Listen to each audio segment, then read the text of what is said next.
Hey, welcome to Men on Scandal, our weekly take of the latest episode of Scandal from a man's perspective. That's right. It's all testosterone show right here. It's all testosterone all the time. I'm Tony Scott. That is Troy Johnson. Mark Clark is not with us tonight, but he will be with us next week. So that's what his mouth say. That's what he mouth say. The episode's called Like Father, Like Daughter, actually part one. It's a two-parter. Man, do we need two parts of this one? Lord have mercy. I guess got to sew up some loose ends next week, man. But this one starts out with Jake blowing up a car. Jake's walking in. He's in a parking lot, and there's this car, and he sees the red light flashing underneath it, and he looks, and then he turns around, pulls out a remote, it goes boom, and blows up the car.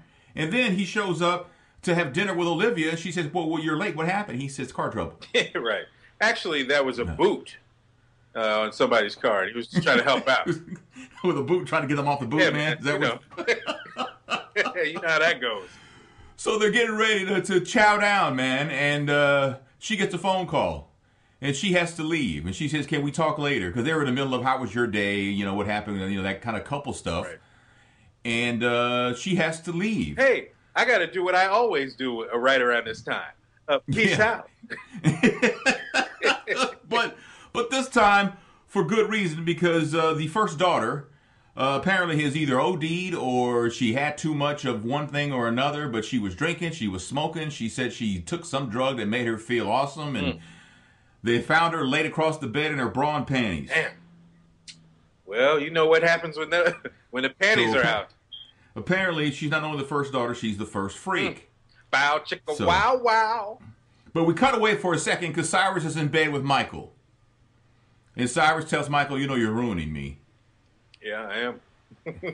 Well, which way do you mean, though? That's what I was thinking too. What is that? Exactly, what does that mean? I'm sorry. You mean physically, emotionally? What do you mean? Cyrus said, "You know." So Olivia and Quinn are at this party that the first daughter went to, Karen, and Olivia calls Huck and says, "Here's what I need you to do. I need you to kill cell service for 100 plus phones that are at this address. Can you do that?" And he says he's on it. And apparently he can. He killed the apps too, apparently. I mean, I didn't know you could do it. Do you really think that can be done? You're in a building and there's, say, 100 people there, and you have to kill cell service for those 100 people only. Do you think that there's a way to do that, honestly, in real life? Yes. And You do? I would imagine there's some people that are watching this right now that say, insert cell company here. Because their service gets killed every day. But no, Well, yeah. seriously, I do believe that's possible. You know, I mean, but you know what? Conspiracy theory, so in honor of Mark, you know. Yeah. Remember 9/11? Let's go back. And people were making phone calls from the plane. Now, obviously, our technology's improved, and now you can use cells in some way on a phone. But remember, they initially said, well, you can't use it because, first of all, there's no cell service, and it interferes with the plane. Or does it? Or does it? So I think, in a long story short, yes, I believe it. Yes, they can. Yes. Okay. Well, apparently he did it. And apparently Karen, the first daughter, she shook her Secret Service detail and hopped on someone's jet and partied 500 miles away. Now, this is a high school student. Am I right? She's in prep school. Right. So she's not even in college. She's a high school student. She shook her Secret Service detail. Right. What's really going on? And took a private plane 500 miles to a party. She rolled out with Little John and Puffy. Like, you know, just hopping planes. Turned down for what? Man. So they get her out of there. They get the phone shut down, and they get her out of there. And there's a helicopter on top of the building waiting for them. And they're in the helicopter. And Quinn pulls up the phone or something, or Karen's phone. Anyway, apparently Karen decided that she was going to have what Olivia called the dirtiest X-rated movie she's ever seen, which I doubt. But, you know, little Karen decided to have a threesome. Yes, indeed. Now, you know, I got to say, though, you know, people have varied sexual experiences throughout different points of their life, but that's a little early for a teenager to be having a threesome. That's what I was thinking. Yeah. Wow. I mean, I didn't have my first... never mind. Go ahead, Tony. No, I've had lots of onesomes. Is it really a onesome, Tony? Have we talked to the sock? Socks, not the sock. Socks have feelings too. Why the sock so hard? What? All the time. It's like crispy. What is it? Would you put starch on it or something?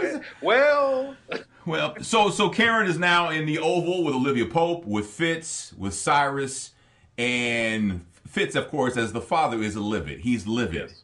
And then you could tell his look on his face when he looked at his daughter. He realized this is my baby girl, so he says to her, "Were you raped? Were you raped?" And Karen's like, "Is that the only way you think I can get guys? Is it that I can have sex and somebody raped me? Really?" Right. That would be the typical teenage response. Right. You know. Never mind that I was 500 miles away getting my freak on. But don't even ask that question. I got game, Dad.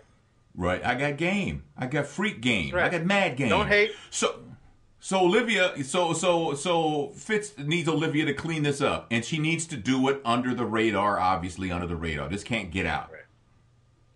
So she calls in the team, Huck and Quinn, and they're in, at the White House.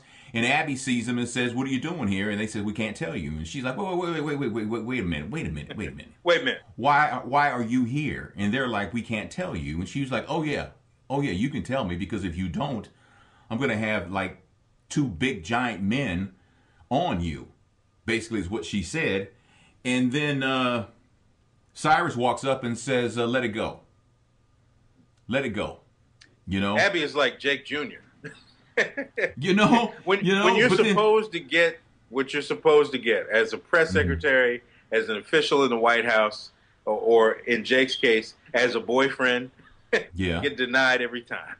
The two true. of them, they just keep getting denied at points, every significant point. Mm-hmm. It's a damn shame. But Cyrus gave Abby the "you're not Olivia" talk. Okay, there's going to be things going on in the White House that you're not going to get to know about. You know, there's going to be things going on in the White House that Olivia's going to be involved in, and you still don't get to know about. I mean, he says, you ain't Olivia Pope, all right? And then he did tell her, but being Olivia Pope ain't a lot of fun. You know, but, well, let's see. You go to an island with a one man for 2 months and just have butt-naked sex on the beach? No, that's not fun. There's no fun there. You get to wear the latest threads, man. Right. You know, that's no fun in that. It's not fun, Tony. It's the shiznit. That's what it is. And there's the name of today's show. It's not fun. It's the shiznit. That's right. Yes. So they've made a conscious decision to keep Mellie out of the loop, probably because of Mellie's mental state is so fragile that if she finds out that her daughter had a threesome while under the influence, she would probably just lose it. Yeah, but that could be just what she needs.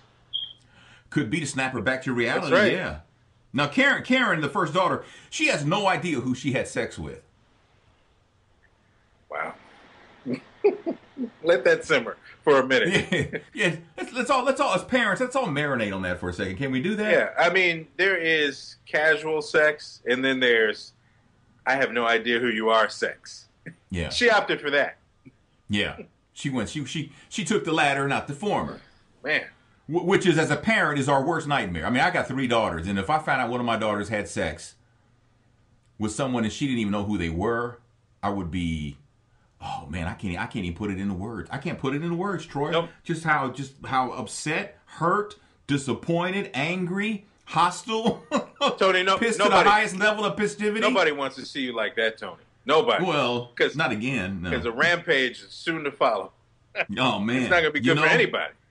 No, I just can't believe everything Karen did. Karen ditched the secret service. I told my daughter's supposed to go out tomorrow night with some friends. I told her, no, you ain't going anywhere. No, cancel. Why? Because Karen got in trouble. Because the first freak decided to show her ass on Scandal. That's right. So Eli has a meeting in the park with Tom, the Secret Service guy. He says, "I'm disappointed in you." Mm-hmm.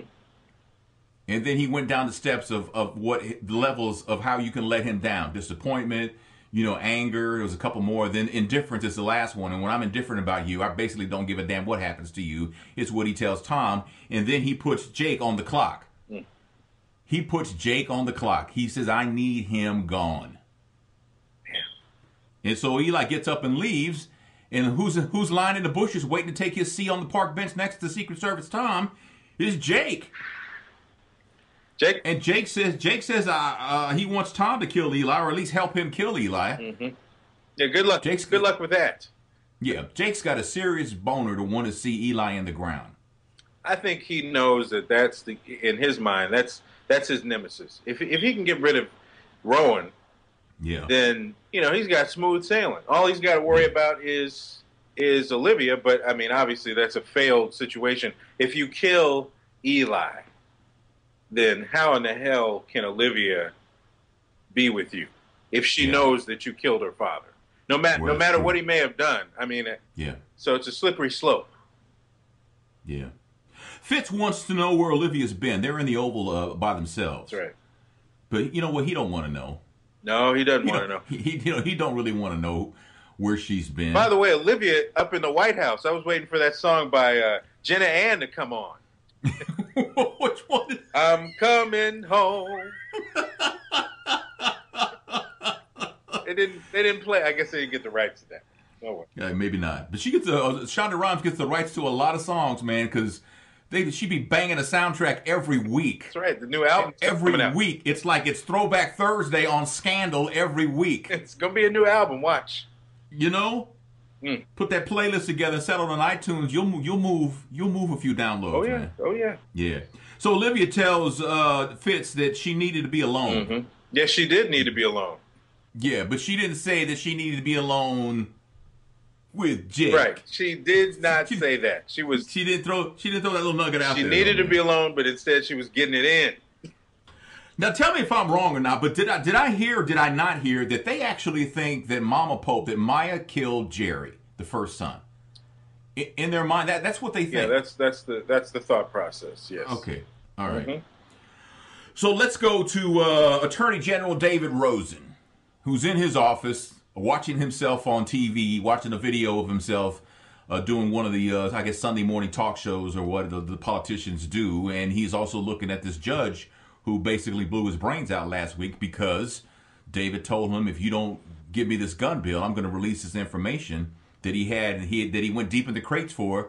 But now Jake shows up and he wants those B613 files. This is a case of David.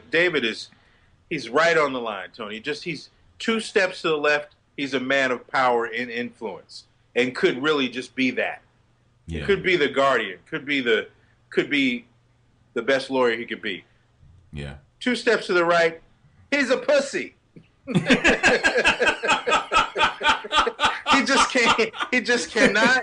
cannot man up in situations every time. It's kind of hard to man up though when you're going against Jake, man. Jake, for all things, Jake's got a pair on him though, man. Yeah, he does. But there's some security issues we've seen in this particular issue. So the daughter of the president, like we said, hops a plane and rolls out and gets her freak on 500 miles away, and Jake just rolls into the attorney general's office and threatens him. Yeah. What the hell's going on? I mean, he says, give me the B613 files. David says no.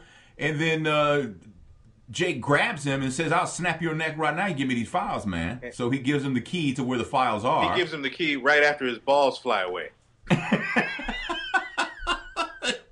then Jake takes the keys and he goes, thanks, Rose. And he walks out like he's like, like he went in to place an order to go. He got it and he left. But David forgot to give him the bill to public storage.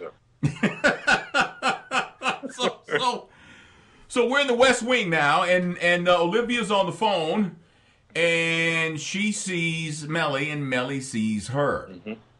Now, if you'll remember a week or so ago, Mellie told Fitz, I need you to tell me when you see her again. You're supposed to warn me when she... Supposed to warn me. Yeah.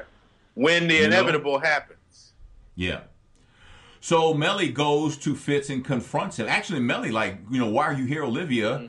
And Olivia says, you should talk to your husband about that. And then Melly like grabs Olivia's arm. That's right. In her Ugg boots. In her Ugg boots. The aggressive move. And Olivia looks at her and looks at her arm. And then Melly lets her go and she walks away. But then Melly goes to confront Fitz about why Olivia is back at the White House.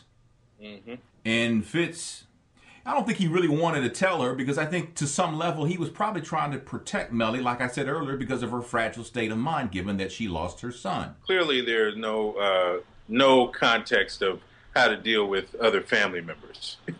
Well, yeah, that's true. Because she should have said something to her. He should have said something to her in the first place. Hey, guess what? Your daughter was getting her freak on. Just wanted you to know. You can go back to eat your fried chicken. That's fine. Yeah, but but then I guess he tells her, he says, you should be glad that Karen called Olivia.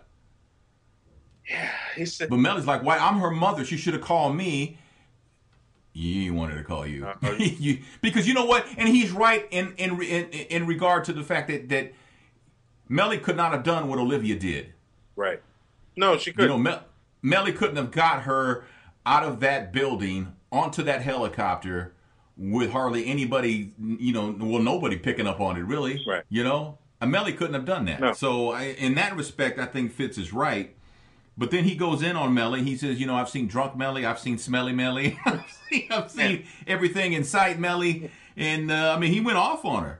Yeah, smelly Melly ain't really ready to roll with life's problems. No. Damn. No. And he said, don't get righteous up in here. Yeah. While your daughter was out doing the Eiffel Tower. What is the Eiffel Tower, man? What is that, man? Is that related to the Venus flytrap? Remember that from L.A. Law? Yeah, man. That you got the Roman helmet and the Cleveland steamer. Don't forget the Pittsburgh platter. But I don't know, man. But then Fitz says, he basically says, you've been absent as her mother. Yep. And he says that, I'm not innocent in this whole thing either. He does admit that. Mm-hmm. That's nice, Fitz. Good for you. Yeah, but then, he tells her about the tape and everything, and she says, that she takes after her daddy. Damn. And then she dropped the mic. And walked off. Damn. Ouch. Man. Whew. It's ugly. I don't know. That's ugly. So they're trying to get this video before it goes viral, and Karen remembers one of the guys had a tattoo, so they get him and they find him at the Gettysburg Burger place. Getty Burger, and he's out taking the trash out, and Quinn got very aggressive with him, man. That's right. She told him who he was. She told him what his brother's in jail, and all this, that, and the other, and says, "I need that. We need that video. We need that." And basically scared the hell out of him. And he also gave up the other guy, the other young man, Trip. Mm-hmm. He's a Trip. So they bring Trip's parents in to meet Olivia Pope, and they're like, "Yeah, I understand. Well, our son's always in trouble. I get that, and all that, and the other. Yeah, we, whatever we can do, and all that." And then Dad says, "How much?" And Olivia's like, excuse me, what was that, baking powder? What was that again? Pardon me? Pardon? And apparently the Morgans want $2.5 million for that tape. Yeah, what's $2.5 million between friends? So now Olivia has to go to Fitz and say this family is blackmailing you and they want $2.5 million. And she's trying to sell him on the idea of paying the money. Like, hey, you got it, dog. You got the money. You got the money. Cough it up. But then I guess that was the second time that they were alone in the Oval, and this is where Fitz starts to make his move on Olivia. But before he did that, Tony, I don't know if you picked up on it or not. Fitz with the question he needs to come on now. What kind of parents are they? Shut up, Fitz. You know what, Fitz? They're like your parents. just like you, and just like yours. And just like Big Jerry, man. Yeah. But Fitz is her kryptonite. That's right. I mean, they're whispering sweet nothings and they're bumping lips, but they haven't kissed yet. But at the same time, he's trying to get them lips. He starts unbuttoning that coat of hers, right. Man. He's ready to go in right there in the oval again. They should call that room the oral and not the oval, because I mean, it's just. I was gonna say Bill Clinton is rewinding that scene right now as we speak, just for old time's sake. Then she tells him, "I didn't go away alone, by the way, just so you know." I didn't go away. I went away because I needed to be alone, but I wasn't like, that's one of those things that I was alone, but I wasn't alone. Yeah. You know? Kill the moment. Kill the moment. She confessed that she missed him, that she wanted him, and, just before that coat gets unbuttoned, that damn coat. That coat. She drops a bomb on him. Yeah. And I have to tell you, I wasn't alone. I was with Jake. Jake from State Farm, wearing khakis. Yes. But Fitz says, pay the mortgage of $2.5 million. He says, do what my father would do and just pay it off. So she's got her orders, and so she meets with them again, and she says $2.5 million is what it'll be. Mm-hmm. And they go, you know what? We're gonna need another $500,000. Let's make it an even $3 million. Make it an even $3 million. Can we do it? Would you do that for a brother? Could you do? And Olivia just went in, and she basically told them, she scared the crap out of them, but she told them, I will make it my mission to ruin you. She took pictures of them, and it was for the tabloids. I mean, she really, talk about a poker face. But she intimidated the hell out of them, telling them, I will ruin you. You will be ostracized from the world. Not your friends, from everybody. Damn. Everybody. E.T. won't talk to you anymore. You know what I'm saying? Lottie Dottie and everybody. And like I said, she's scared. And then after she sees it, by the look on their face, they're horrified. She pulls out the non-disclosures. So she's still going to give them the $2.5 million. Is she? Because they were going to sign a non-disclosure. I thought this is the deal. This is going to be the deal. You're going to get your money. I was confused. I was like, well, did she just save $2.5 million? Or, I mean, either way, it doesn't matter. But it was just kind of like, it kind of looked like she rolled so strong that she could say, I saved you $2.5 million by switching to Geico. So Melly has her talk with Karen. Karen's in her room. She's looking for her phone. Melly says, I've got your phone, and I've seen the video. Mm-hmm. And Melly tells her, look, if you did it because, basically she says, if you did it because you're a freak, if you did it because it turned you on, if you did it because you found it empowering to have two men at one time sexually, if this is how you felt, then fine. Mm-hmm. What? I know, that's what I was saying. Because I was like, right, what? I was like, wait a minute. Hold on a second. I had to do a Scooby-Doo. She says, but I think you did it because you're in pain. You're in pain because your brother's gone. You're in pain. You were trying to fill a void, and you did it twice. You fill two voids. I'm not even gonna leave that. I'm just gonna leave that right there. But she did tell Karen, you get one free pass, and this was it. This is your free pass. Look at Melly, mom of the year. All of a sudden, she stepped up. I mean, she did. I don't know. Was that the right approach when Melly told her, look, if you did this threesome because, it was empowering, because you enjoyed it, because, for sexual, to get off on it and stuff like that, then fine. Was that what you want to tell your high school daughter? Tony, you can't put the monkey back in the box. He just can't. It's not the monkey back in the box. It's already out. Man. It's already out. The only thing you can do is do your best to contain it. Yeah. And that's what she tried to do.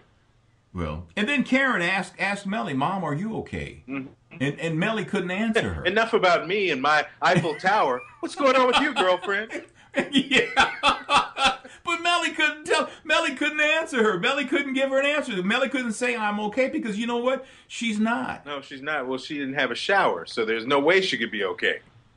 But I thought, they were hugging, and then Karen says, "Mom," and I thought she was going to say, "Can you get another robe? Because this thing is funky." I thought it was going to be a comedic moment there, but no. She says, "Are you okay?" And Melly could not answer her.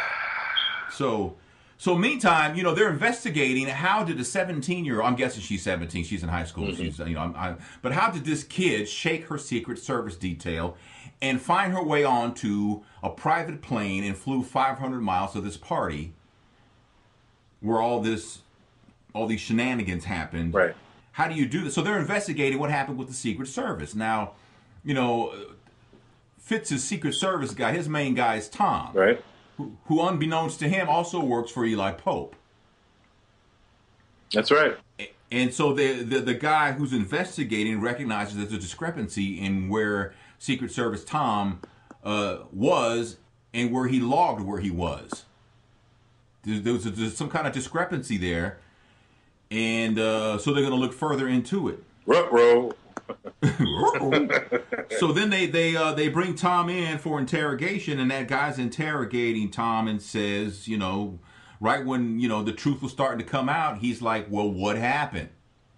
And then Eli steps in, and he says, "I'll take it from here." On the interrogation. Give it up for Tom. Let's give him a brew baker. Brew baker for getting to talk. Yeah. So Tom's been on TV for 4 years. Finally. So dude just gets up and leaves. Like he couldn't say no, this is inappropriate. I've been told do this, but but that's the president. It's on the other side of the interrogation glass with Cyrus. Yes.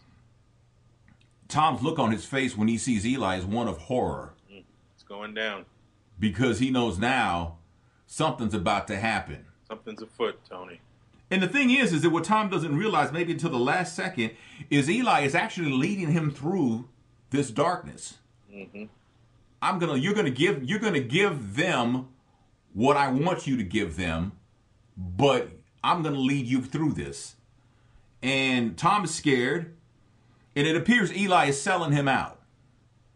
He's saying, you were here, you were in this restricted area. You had access to this virus, and you got it. Yeah. On whose orders were you acting on? On whose orders were you at? Who gave you the order to do this? Which reminded me of that old PSA of the father talking about talking to the son about smoking weed. Where'd you learn this? I learned it from you, Dad. I thought he was going to say you gave me the order, but he didn't. He says Jake Ballard gave me the order. So now Fitz sees this. And now, so what he said was that Jake gave me the order to kill the first son, Fitz's son, Jerry. Damn.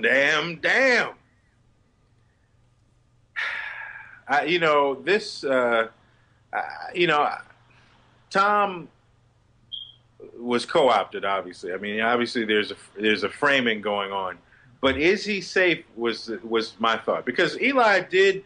he shook his hand at the end to kind of like, good job, Yeah, but you know what? There's something there about that, though. Did Eli, give him... Did he stick him with, like they stuck Jerry? Did he give him some poison? Right. Yeah. You got a point there. Maybe he did. Did he give him... slip him an access card to get out from wherever they were going to put him? Or, I mean, what's the deal on that?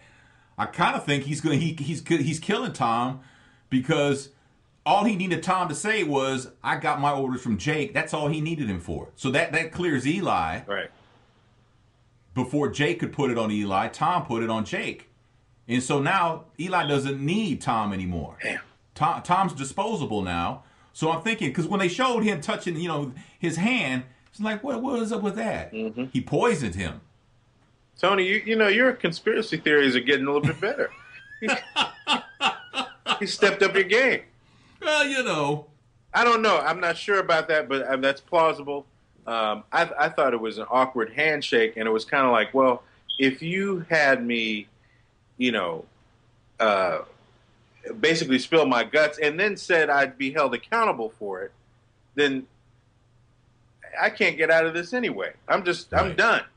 Yeah. So Tom kind of looked like, really, you know, I mean, I'm still going down for this. So, yeah, thanks.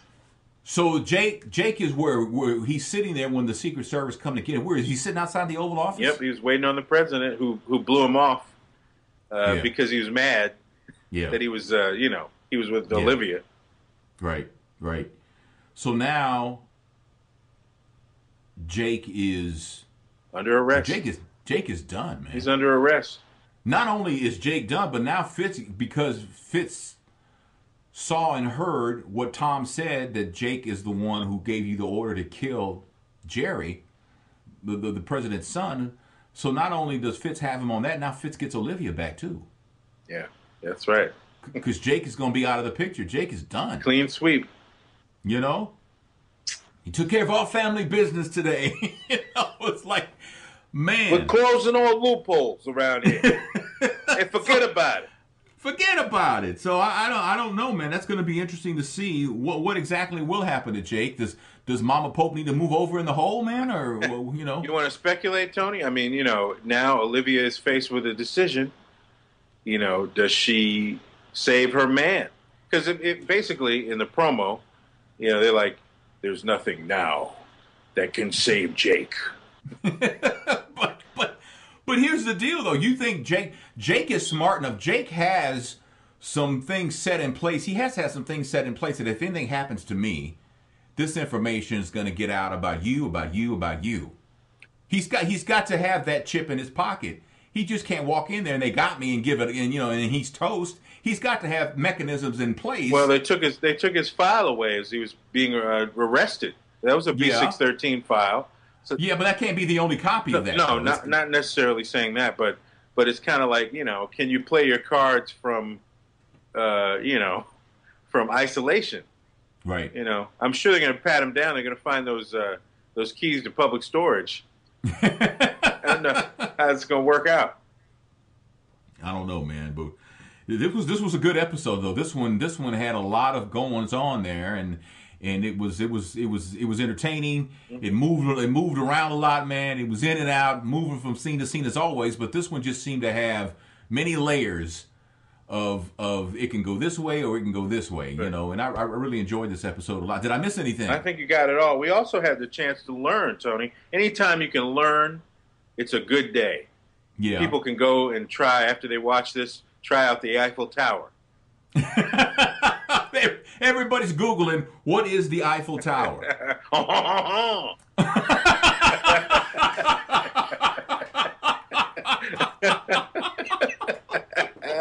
That's right. Vive la France.